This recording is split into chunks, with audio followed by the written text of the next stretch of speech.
થયો છું, માટે ભાવયુક્ત એવા મને તું ભજ.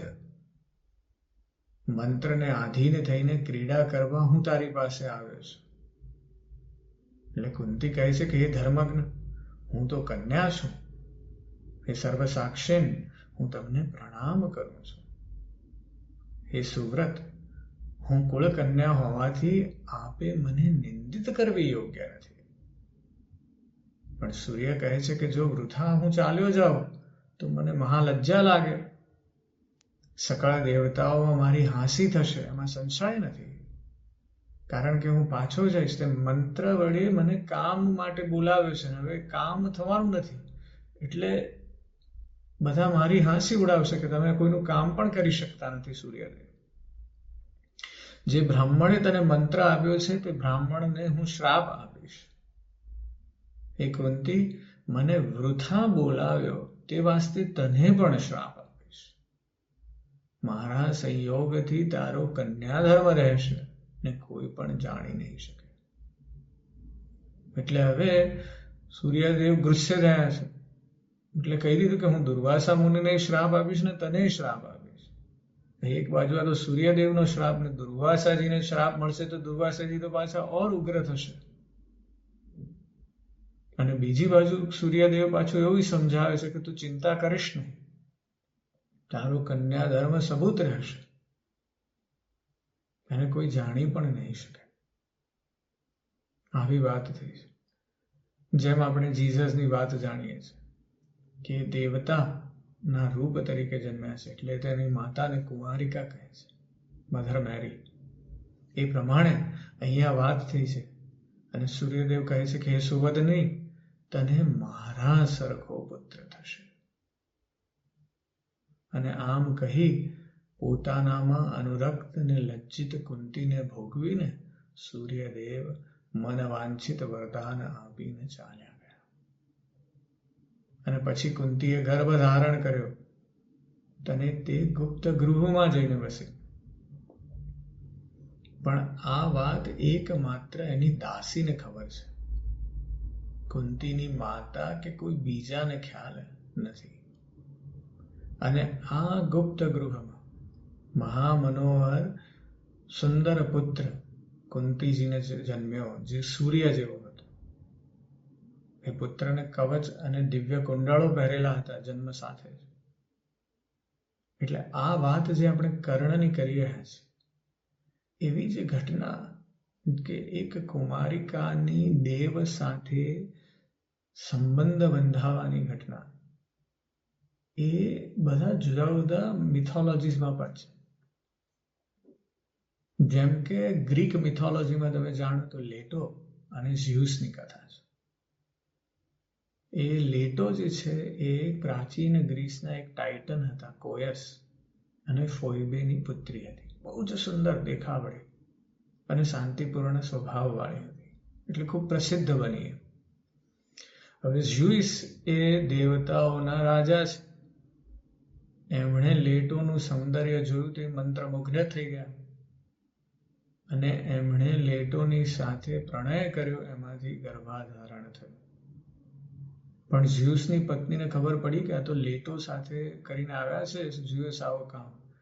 એટલે હેરા જે છે ઝ્યુસની પત્ની, એ ખૂબ ક્રોધિત થઈ ગઈ. અને હેરાને થયું કે આ લેટોના જન્મ પુત્ર પુત્રી જન્મશે એ જ ઝ્યુસનું સ્થાન લઈ લેશે. એટલે એણે બદલો લેવાનો સંકલ્પ કર્યો.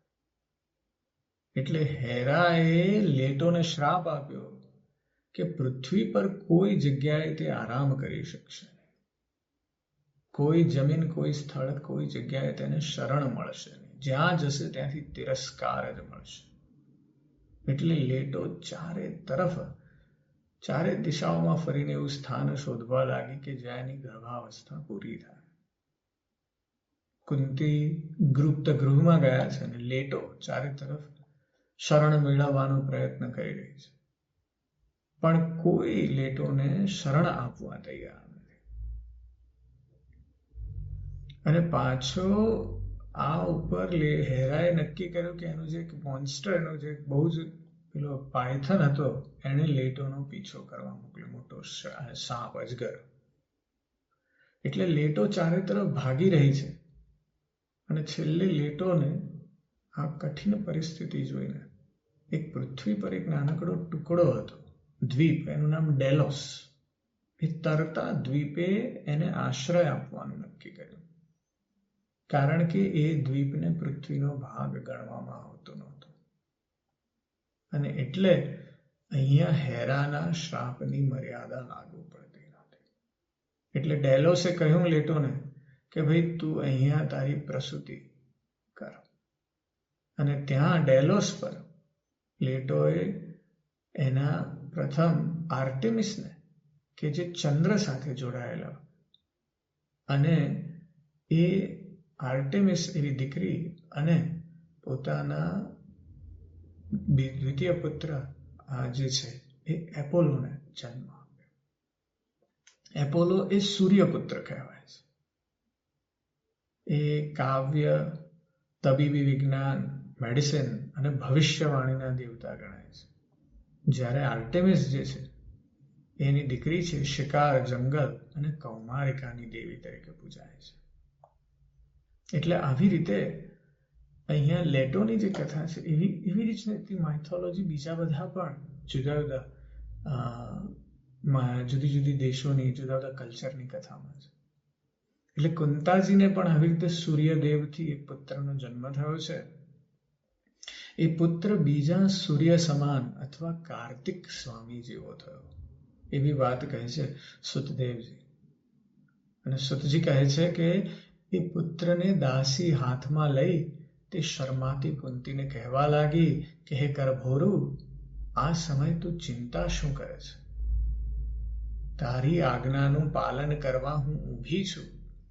અને પછી તે પુત્રને મંજુષામાં રાખવાની ઈચ્છા કરતી કુંતી બોલી કે હું શું કરું? દુઃખી છું. વાસ્તે મારા આ પ્રાણ વલ્લભ પુત્રનો ત્યાગ કરું છું. હે પુત્ર, મારા મંદ ભાગ્યથી હું તારો સકળ ગુણ સંપન્નનો ત્યાગ કરું છું.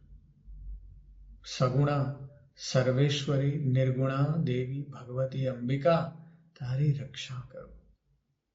ને કામદા કાત્યાયની તને સદા ક્ષીરનું દાન કરો. પ્રાણથી પ્રિય એવું તારું વદન કમલ હું હવે ક્યારે દેખીશ? બીજન વનમાં દુષ્ટ સ્વૈરિણીના સરખી હું તને પ્રિય પુત્રને ત્યજું છું. મેં પૂર્વજન્મમાં ત્રિલોકની જનનીનું આરાધન નહીં કર્યું, તેમજ તે શિવાદેવીના સુખ શાંતિકારક ચરણ કમળોનું મેં ક્યારેય પણ ધ્યાન ન કર્યું. તેથી હું અભાગણી તને નિર્જન વનમાં ત્યજું છું.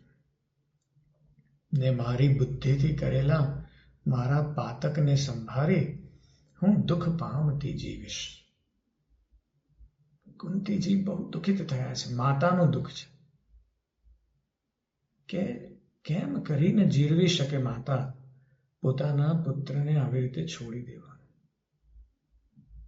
પણ સંજોગો એવા છે, મોટા કુળની દીકરી છે અને આ તરફ પુત્રનો જન્મ થયો છે, અને કેવી રીતે એક્સપ્લેન કરવો જગતને? એટલે તો ગુપ્ત ગૃહમાં રહી છે. આ તરફ સુતજી કહે છે કે તે પુત્રના પ્રતિ એવી વાણી કહીને કુંતીએ મંજુષામાં રાખેલા તે પુત્રને મનુષ્યોના દેખવાના ભયથી ધાત્રીના હાથમાં દીધો, ને પોતે સ્નાન કરી ભય પામેલી કુંતી પિતાના મંદિરમાં રહી. ગંગામાં વહેતી મૂકેલી તે મંજુષા અધિરથીને મળી, અને તે અધિરથીની ભાર્યા રાધાએ તે પુત્રનું પાલન કર્યું. આ પુત્ર મહાબળવાન કર્ણ થયો. તે સુતના સ્થાનમાં પાલિત થયો. સ્વયંવરમાં પાંડુ રાજાનો કુંતી સાથે વિવાહ થયો. મદ્ર રાજાની પુત્રી માદ્રી હતી, તે પાંડુ રાજાની બીજી પત્ની હતી. એક દિવસે પાંડુ રાજા વનમાં શિકાર કરવા નીકળ્યા, અને શિકાર કરતા કરતા તે મૃગોને મારતા મારતા તે રાજાએ મૃગરૂપ ધારણ થયો છું.